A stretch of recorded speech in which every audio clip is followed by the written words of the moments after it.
है ऐसा शक्ति पति में जो पत्नी से कहे वरदान मांगो। पत्नी ने कहा महाराज जीवन की हर पत्नी अपनी खाली झोली भरना चाहती है, मुझे पुत्र, देखो मांग क्या रही है सुनिए, भागवत में लिखा है कि उन्होंने कहा मुझे पुत्र रत्न की प्राप्ति चाहिए। कर्दम ऋषि ने अपने योग के द्वारा अपने शरीर को नवयौवन बना करके और एक विमान पर बैठकर भागवत कहती है कि हजारों साल तक पति पत्नी विहार करते रहे आकाश मार्ग में। और देवहूति के द्वारा 9 कन्याएं पैदा हुई। नाम कुछ इस प्रकार है, बड़ी बेटी का नाम कला, मझली बेटी का नाम अनसुईया, अनसुईया से छोटी श्रद्धा, श्रद्धा से छोटी हविर्भू, हविर्भू से छोटी गति, गति से छोटी क्रिया, क्रिया से छोटी ख्याति, ख्याति से छोटी अरुंधति, अरुंधति से छोटी सबसे बिटिया छोटी नाम शांति। अरे सबका विवाह किया। जब 9 कन्या हो गई तो कर्दम ऋषि ने कहा देवी तुमने एक पुत्र रत्न मांगा था, मैंने तुम्हें 9 दे दिया, अब चलो भजन किया जाए। बोले महाराज मैंने पुत्री नहीं मांगा था, मैंने पुत्र मांगा था। तो भागवत कहती है कि जिसकी कोख से 9 कन्या रत्न पैदा होती हैं, 10वें रूप में साक्षात पूर्ण ब्रह्म उस कोख से अवतार होता है, भगवान पैदा होते हैं। और चाहे आज की भाषा में समझ लीजिए, जिन मम्मी पापा को 9 कन्याओं का पानी ग्रहण करके दहेज के देना पड़ेगा, भगवान ऐसे भी याद आ जाएंगे। क्योंकि मैंने पहले दिन बताया था कन्या विक्रमणो लोभा दंपति नाम चक्र कनम, कन्या विक्रमणो लोभा। यहां पर 9 कन्याएं जब पैदा हुई तो उनकी पत्नी ने कहा महाराज हमने पुत्र रत्न मांगा था। भागवत और शिव पुराण कहती है जिनकी कोख से कन्या जन्म न ले वो कोख कभी पवित्र नहीं होती, अपवित्र होती है। और कोख तभी पवित्र होती है जिन कोख से कन्या रत्न का जन्म होता है। 9 कन्याएं जन्म ली। जब 10वां नंबर आया तो साक्षात भगवान प्रकट हो रहे किनके रूप में? कपिल भगवान के रूप में। गिनती करते रहना, बोलो कपिल भगवान की, जिन्होंने संसार में सांख्य शास्त्र का निर्माण किया। तो परीक्षित जी कह रहे महाराज इनकी जो बिटिया थी विवाह शादी हुई थी कि नहीं? अरे गजब के दामाद, गजब कैसे दामाद? बोले गजब गजब की व्यवस्था। कैसे दामाद है? बोले इनकी जो बड़ी बिटिया हैं, इनके जो बड़े दामाद हैं, ब्रह्मा जी के बड़े वाले बेटा मरीच ऋषि के साथ में कला देवी का विवाह हुआ। कला देवी के साथ हस्बैंड का नाम मरीच। और बोले इनकी जो मझली बिटिया हैं उनका नाम है अनसुईया, और अनसुईया जी के पति का नाम अत्रि महाराज। इनकी तीसरी बिटिया श्रद्धा, और श्रद्धा के जो पति देवता है वो है अंगिरा ऋषि। और कहा राजन एक बात और सुनो, इनकी जो मझली बिटिया है अनसुईया, इनके यहाँ 3 लोगों के संसर्ग से भगवान का अवतार हुआ और उनका नाम है दत्तात्रेय भगवान। बोलो दत्त भगवान की। गिनती न भूलना, अब नहीं बताएंगे बार बार, भगवान के अवतार है। इनके चौथी बिटिया का नाम हविर्भू और दामाद का नाम पुलस्त ऋषि। गजब गजब के ऋषि है देखो, पुलस्त ऋषि। इनके 5वें जो दामाद हैं उनका नाम है पुलह ऋषि। 6ठे दामाद इनका नाम क्रतु ऋषि, फिर भृगु ऋषि, फिर वशिष्ठ ऋषि, फिर अथर्वा ऋषि। ये सब दामाद हैं किसके? कर्दम ऋषि और देवहूति मैया के, जिन्होंने शादी के बाद वहां नहीं चले गए। वो शादी के बाद ज्यादा पैसे वाले लोग पति पत्नी सबसे पहले वहां जाते हैं, ऊटी, शिमला, नैनीताल, जो भी कहते हो वहां जाते हैं। अब बताओ ये मांस खा के शराब पी के अपने कामोत्तेजना बढ़ा के जब पहला संस्कार आप करेंगे गर्भधारण संस्कार, तो ऐसी आपकी पत्नी के गर्भ से क्या भगवान कपिल पैदा होंगे? क्या भगवान राम पैदा होंगे? क्या भगवान श्री कृष्ण पैदा होंगे? गब्बर सिंह पैदा होगा, हाहाकार मचा देगा पूरे भारतवर्ष में। संस्कारों के साथ गर्भधारण भी करिए आप। परीक्षित जी ने कहा महाराज इनकी जो सबसे छोटी बिटिया है प्रसूति महारानी, इनका विवाह किसके साथ में हुआ? तो बोले इनकी बिटिया के भी मध्यस्थ नारद बाबा ने विवाह करवाया। और विवाह में देखो, अभी आप बता दो कि आपकी बिटिया के लायक वहां एक लड़का है, वर देख लीजिए। तो बिटिया का बाप पहले एक बात पूछेगा, क्या करता है? ये नहीं कहेगा कौन कुल है, क्या करता है लड़का, क्या करता है? वो तो वहां है, वो तो ये करता है, वो तो आर्मी में है, वो तो शंकर भगवान ये नारद जी जब पहुंचे तो मनु जी से कहा कि एक लड़का है, चले जाओ देख लो। तो बोले लड़का क्या करता है? तो बोले लड़का क्या करता है ये ना पूछो, इतना जानता हूं, अरे शंकर जगत बंधु जगदीशा, असुर नर मुनि सब नावत सीसा। तीनों लोगों के देवी देवता नर नाग किन्नर गंधर्व यक्ष पितर सब बिना प्रणाम किए। अब बताओ कोई बेटी का बाप पूछेगा कि कौन से विभाग में कलेक्टर है? अभी पूछ ले कि भारतवर्ष का प्रधानमंत्री नरेंद्र मोदी अगर दामाद के घर के बगल से निकल जाए तो हवाई जहाज उतार के प्रणाम करके तब जहाज में बैठ के जाएंगे। प्रधानमंत्री प्रणाम करे, गजब, राष्ट्रपति प्रणाम करे, मुख्यमंत्री तलवार चाटे, तो क्या बेटी का बाप पूछेगा कि कौन से विभाग में नौकर? कहे गए निपटा देगा। शंकर भगवान का विवाह हो गया सती मैया के साथ। तो कहा कि महाराज उनके प्रसूति जी के क्या सती जी नहीं खाई? अरे 16 लड़की 16 पैदा भाई, ठीक है? हाँ, मनु जी की छोटी बिटिया से 16 बिटिया। बोले महाराज नाम बताइए। हाँ कहे नहीं सुनो। बोले बड़ी बेटी का नाम श्रद्धा, मैत्री, दया, शांति, तुष्टि, पुष्टि, क्रिया, उन्नति, मेधा, तितिक्षा, बोले महाराज इनके सबकी शादी हो गई? बोले हाँ शादी हो गई। तो बोले 16 बिटिया और सबकी शादी हो गई, कितने दामाद रहे? बोले 4। मैंने बिटिया 16 शादी सबकी होगी, दामाद 4। तो बोले एक के साथ 4 नहीं? बोले बिल्कुल नहीं। बोले फिर? कहा इनके एक दामाद जिनकी 13 बिटिया इकट्ठे ब्याह गई। किसके साथ? बोले धर्म के साथ 13 बिटिया, माने 13 बिटिया एक घर में, दामाद एक घर में। दूसरी तो बोले इनकी एक बिटिया अग्नि के साथ रहेगी, स्वाहा इनकी पत्नी है, अग्नि की पत्नी का नाम स्वाहा। तो जब हम लोग साचल्य करते हैं तो मानो पति से पत्नी को मिलाते हैं, स्वाहा। और एक बिटिया पितृगण के साथ रहेगी। अब बोले महाराज सबसे छोटी वाली? बोले सबसे छोटी वाली भगवान शंकर की पत्नी है, नाम है सती महारानी। जब शंकर जी विवाह करने आए तो लोगों ने जाकर कहा कि अरे सती जी तुम इतनी खूबसूरत, इतनी सुंदर, और तुम्हारा पति कार से नहीं आया दुल्हा बन के?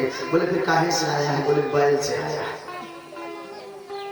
सती जी अपने मन में सोची कि मेरे पति के पास कोई 4 पहिया गाड़ी नहीं तो कोई बात नहीं, लेकिन मेरे पति को संसार प्रणाम तो करता है, प्रणाम तो करता है। सती जी ने कहा कोई बात नहीं। बैल पर चढ़कर विदाई हो गई। कैलाश पर्वत पर भगवान ने कहा बाबू उतरो। तो जैसे उतरी तो घंटा खाड़ बैठी रही सती जी, चींटी आका खाने तुम जगह जाकर परपरा था।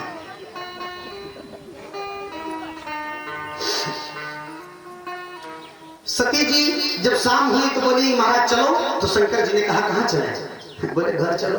तो बोले घर बोले यही है यार, यही रहना, यही खाना, यही भगवान का भजन करना। सती मैया को फिर भी कष्ट नहीं हुआ। मन में सोची साधन नहीं कोई बात नहीं, वैभव नहीं कोई बात नहीं, रहने का नहाने का बाथरूम नहीं, खाने वाला किचन नहीं, सोने वाला बेडरूम, कोई बात नहीं। पत्थर पर रहबे, पत्थर को खाइबे, सब करबे, लेकिन हम पत्नी किसकी है?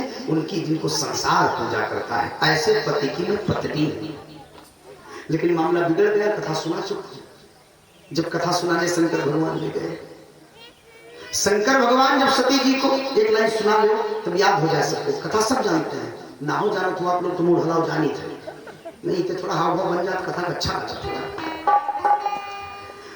अरे एक बार त्रेता जुग माही, एक बार त्रेता जुग माही, एक बार त्रेता जुग माही, एक बार त्रेता जुग माही, एक बार त्रेता जुग माही। शंभु गए कुंभ से पाही, शंभु गए कुंभ से पाही।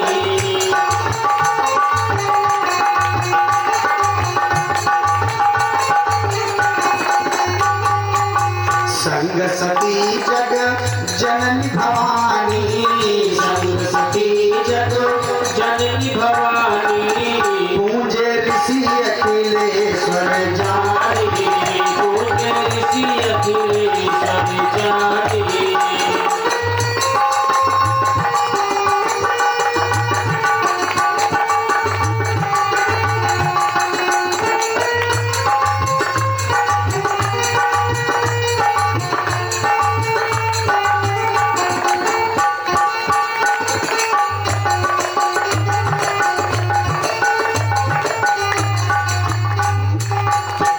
कथा सुनने गए भगवान शंकर मैया सती के साथ। वहां पर जब कथा सुन के लौटे तो शंकर जी ने मन से कथा सुना तो भगवान का दर्शन का मन बना।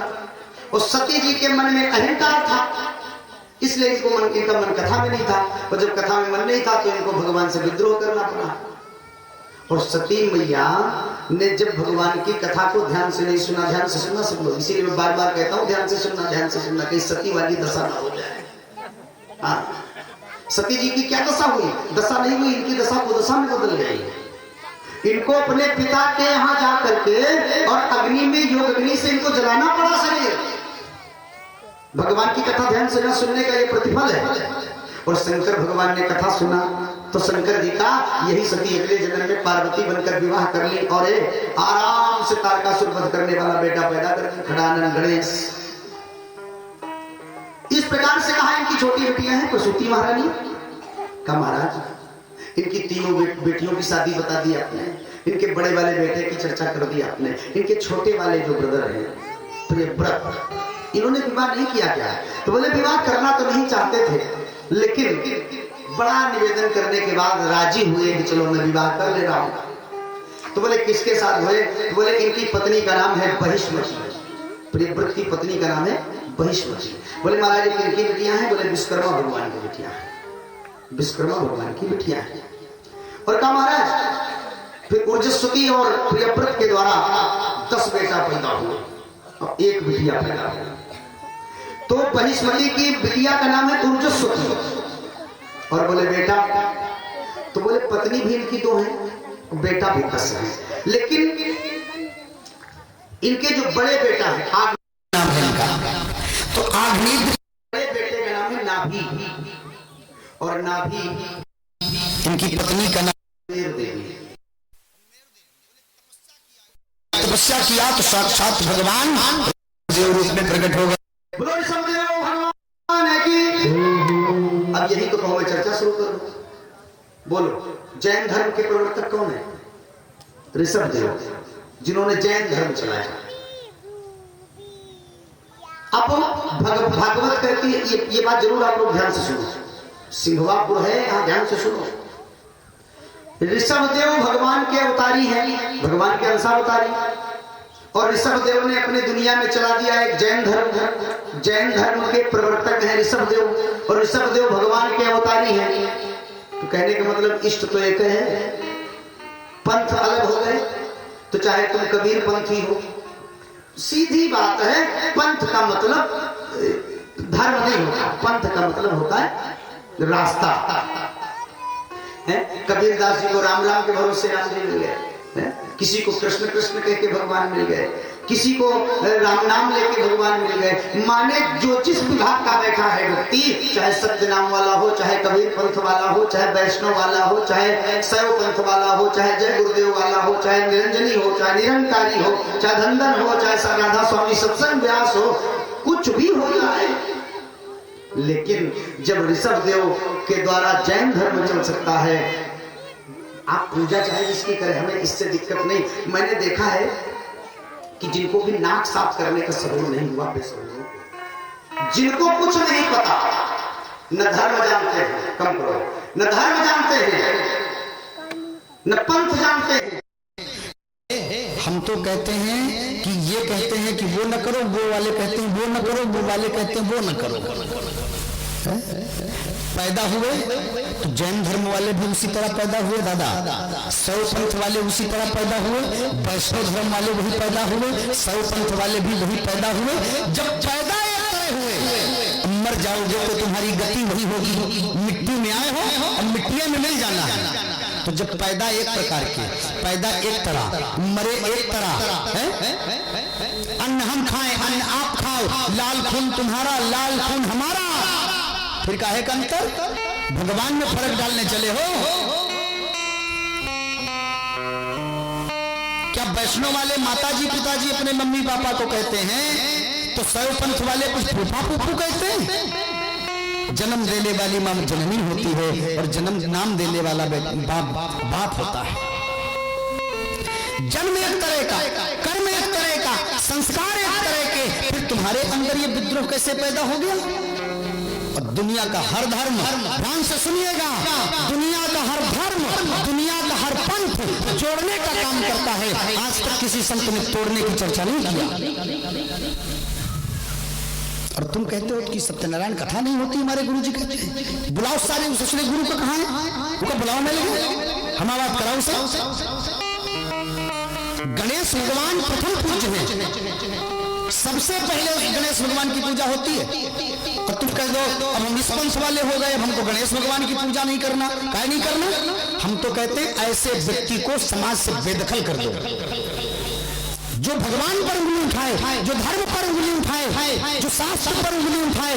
भगवान ने कहा बाली से, जब बाली ने कहा मुझे आपने क्यों मारा, सुग्रीव से प्रेम किया और बाली से दुश्मनी, तो भगवान ने कहा, बाली ने कहा कि मैं बैरी सुग्रीव प्यारा, अवगुण कमलनाथ नहीं मारा। तो भगवान ने कहा शास्त्र के विरुद्ध होने वाले व्यक्ति को मृत्यु दंड दिया जाता है। तो समाज में अगर भगवान के प्रति, कथा के प्रति, ईश्वर के प्रति, माता पिता के प्रति, धर्म के विरुद्ध आचरण करने वाला व्यक्ति हो, तो मैं तो कहता हूँ गांव में इसको सजा देना चाहिए। और समाज में एक सजा बहुत बड़ी सभा है। क्या कथा में आओ भगा दो उसको, अपने घर के पार्टी में उसको निमंत्रण मत दो, उसके घर का निमंत्रण वो भगा दो। बोलो, अपने सनातन धर्म को तुम भूल गए, अपनी मम्मी को मम्मी, पापा को पापा कहना भूल गए। पत्नी से तुम्हारी बन रही है तो पत्नी भी भगवान है, निरंकारी। पिता ने तुम्हें पैदा किया, पिता ने तुम्हें नाम दिया, पिता ने तुम्हें पहचान दिया।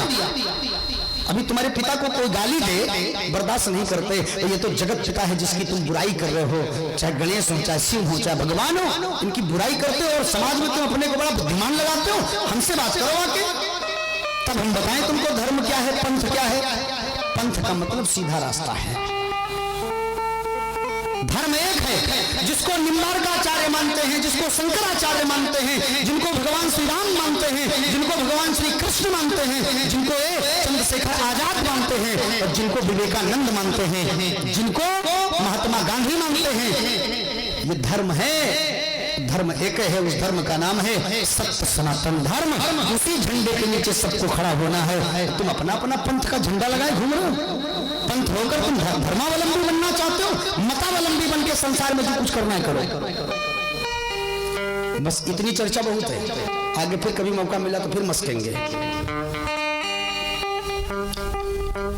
अरे जपे जा राधे राधे, कहे जा राधे राधे, जपे जा राधे राधे, कहे जा राधे राधे, राधा अलबेली सरकार, रटे जा राधे राधे, राधा अलबेली सरकार, रटे जा राधे राधे, राधा अलबेली सरकार, रटे जा राधे राधे, कहे जा राधे राधे, जपे जा राधे राधे, कहे जा राधे राधे, जपे जा राधे राधे, राधे अलबेली सरकार, कहे जा राधे राधे, राधे अलबेली सरकार, कहे जा राधे राधे, राधा अलबेली सरकार, जपे जा राधे।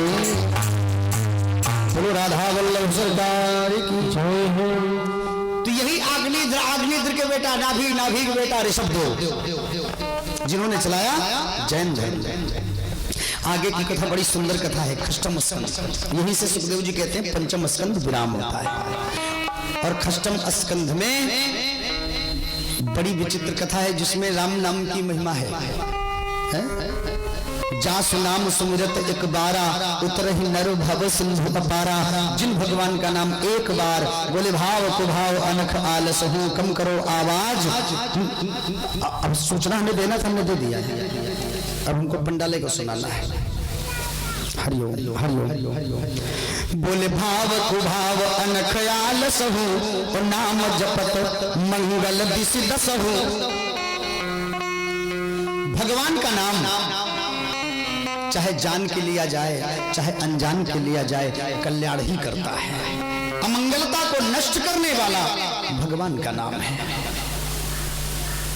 परीक्षित जी ने कहा महाराज कोई हुआ ऐसा आज तक? हुआ हो तो बताओ, जिसने भगवान का नाम लिया हो अनजान में और उसको भगवत शरणागति प्राप्त हो गई हो। महाराज बताओ एक नाम। तो बोले कितने बताओ, सब भरे पड़े हैं। करूं कहां लग नाम बड़ाई राम न सके नाम गुण गाई।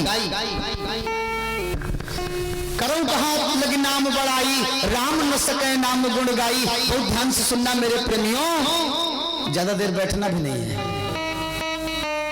मात्र 20 मिनट। भगवान राम ने कह दिया कि मैं अपने नाम की बड़ाई नहीं कर सकता।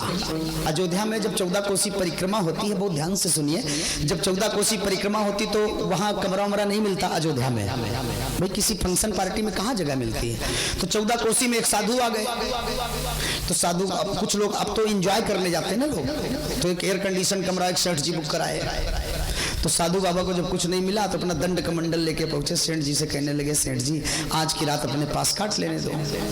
तो सेठ जी ने कहा देखो भाई चिल्लाना नहीं, आज की रात लेकिन कल सुबह चले जाना। बोले ठीक है। तो बाबा जी लेट गए। और एक बात मैं अब भी बता दूं, जब दुनिया सोती है तो साधु जगता है, और जब साधु सोता है तो दुनिया जगती है। सेठ जी 11-12 बजे तक जगे, उसके बाद सो गए, और जैसे सोए तैसे बाबा जी के भजन का समय आ गया। बाबा जी ने शुरू किया, अरे सीताराम सीताराम सीताराम जय सीताराम सीताराम सीताराम सीताराम जय सीताराम सीताराम सीताराम सीताराम जय सीताराम। अपना लिए कमंडल उसी बढ़िया जय जयकार कर रहे हैं। और सीताराम सीताराम सीताराम जय सीताराम सीताराम सीताराम सीताराम जय सीताराम। जैसे बाबा जी ने कहा सीताराम सीताराम सीताराम जय सीताराम, सेठ 1 मिनट नहीं बोला, 2 मिनट नहीं बोला, 5 मिनट नहीं बोला, बस अचानक चलो यहाँ से 1 बज गया है। सीताराम सीताराम, ये कौन है सीताराम? तुमको कहा देते हैं सीताराम?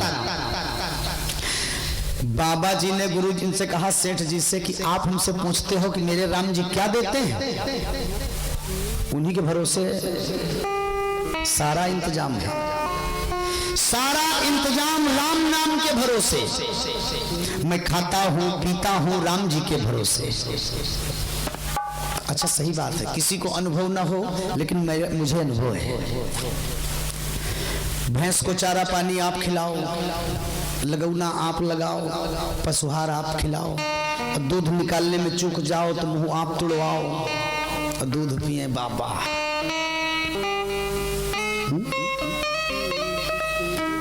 सेवा आप करो, माल बाबा। किसके भरोसे? भगवान के भरोसे। आजो सुबह सुबह 150 ग्राम देसी घी कड़कड़ुआ खाओ बाबा। किसके भरोसे? भगवान की कथा के भरोसे। तो बाबा ने कहा राम नाम के भरोसे ही हम लोगों का पेट भरता है। बोले मुझे विश्वास नहीं होता। तो बोले एक बार तुम नाम लेके देखो। तो बोले क्या करेगा राम? बोले तुमको खिलाएगा। और बोले मैं नहीं खाऊंगा तो बोले भगवान मार मार के जबरदस्ती खिलाएंगे। बोले मुझे भरोसा नहीं होता। तो बाबा जी ने कहा एक बार मेरे साथ राम राम करो। तो सेठ ने सोचा कितनी देर बाद आएंगे खिलाने? बोले बस 12 घंटा। कहो एक बार राम राम। तो बाबा जी ने कहा, तो सेठ जी को कहलवा दिया, अरे सीताराम सीताराम सीताराम जय सीताराम सीताराम सीताराम सीताराम जय सीताराम। जैसे एक बार कहा सीताराम, तो सेठ जी से बाबा जी ने कहा चाहे एक बार लो चाहे 5 बार लो, अब तो एक बार ले चुके हो। बोले अब नहीं लूंगा। बोले मत लीजिए, इतना काफी है। ध्यान से सुनिएगा, बाबा जी की बात पे हार जीत लग गई कि 12 घंटा बाद मैं देखूं भगवान आएंगे खिलाने, और बाबा को पूरा भरोसा। सेठ ने सोचा कि मैं 12 घंटा ऐसी जगह चला जाऊंगा जहां भगवानों नहीं ढूंढ पाएंगे। तो जमुना पार करके उस पार एक वृक्ष पर चढ़ के बैठ गया। सोचा यहां कहां आएंगे भगवान खाना खिलाने। और भगवान की कृपा देखिए, जैसे पेड़ पे चढ़ के वो बैठा सेठ, और उधर कुछ व्यापारी अपना माल लेके लादे चले आ रहे। उसी वृक्ष के नीचे साफ सूफ देखा तो मन में सोचे चलो कुछ भोजन बना लिया जाए। भोजन बनाना शुरू हो गया। बढ़िया अरहर की दाल भराई, आलू मटर टमाटर की सब्जी, रोटी में घी चुचवा रहा, बढ़िया बना के रखे। तो इसे पीछे से राइफल की आवाज आई ठाए से। व्यापारी बोले खाना का चक्कर छोड़ो, माल लेके भागो। सब लादे घोड़ा पे भागे अपना अपना माल लेके। और पीछे से जब चोरों की टोली आई तो देसी घी महर महर महके। बोले सरदार, हमें लगता है जंगल में बना बनाया ताजा लेटेस्ट भोजन रखा है। सरदार ने कहा मत खाना, ये व्यापारियों की चाल है, इस भोजन में जहर है। तो बोले चेक कौन करे? तो बोले चावल चेक करो गरम है ठंडा। तो बोले रोटी गरम, चावल गरम, दाल गरम। तो बोले बनाने वालों ही कही है, जिसने बनाया होगा वो यही होगा। अब इधर ढूंढे उधर ढूंढे, कोई दिखा नहीं। तब तक एक ने ऊपर देखा और ये खड़बड़ाने लगे, मन में सोचे कहीं ऐसा ना हो कि मेरे ऊपर किसी की निगाह पड़ जाए। तो पत्ती जैसे खड़खड़ाई, राइफल की नाल ऊपर। बोले उतर रहे हो कि नीचे करें तुमको? उतर उतर। बोले हमने नहीं बनाया। बोले तुमने बनाया हो चाहे नहीं, तुम नीचे आओ। अगर बनाए नहीं तो ऊपर से शुरू का करो, नीचे उतरो। बोले तुम जिसकी चाहो हम कसम खा लें। बाबा जी से गारंटी लगाए बैठे 12 घंटे में भगवान भोजन देखें कैसे कराएंगे। और गजब हो गया। बोले उतर नीचे। बोले इसको खाओ। बोले हमने नहीं बनाया, व्यापारियों ने बनाया। क्या तू खा तो? बोले नहीं खाऊंगा। अब उनको और भरोसा हो गया कि खा नहीं रहा, इसका मतलब कंफर्म पॉइजन मिला है। बोले खाते हो कि? बोले नहीं खाऊंगा। बोले खाना पड़ेगा। कैसे नहीं खाओगे? तैसे काटे डंडा, अब भड़ा भड़ भड़ा भड़ मार मार के। तो मन में सोचे मार खाने से अच्छा खाना ही खाएं। और तैसे वो भैया सेठ जी खाना खाने लगे। तैसे वो बाबा प्रकट हो गया। बोले सेठ जी राम नाम की महिमा का फल देख लिया तुमने? जंगल में छुपे राम का नाम लिया एक बार, भगवान देसी घी और दाल मटर फ्राई कर तुमको खिला रहे खाना। ये हंसाने के लिए नहीं कह रहे हैं। ये जो बाबा गया था कोई ऐरा गैरा बाबा नहीं है। इनका दोहा दुनिया में बड़ा मशहूर है, आपको को आता है? कौन सा? बोले अजगर करे न चाकरी और पंछी करे न काज, और दास मलूका कही गए सबके दाता राम। दास मलूका कही गए सबके दाता राम।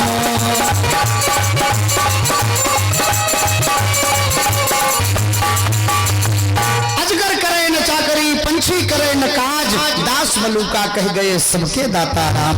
वो साधु कोई और नहीं मलूक दास जी महाराज हैं। तो करौल कहाँ लग नाम बड़ाई, राम न सके नाम गुण गाई।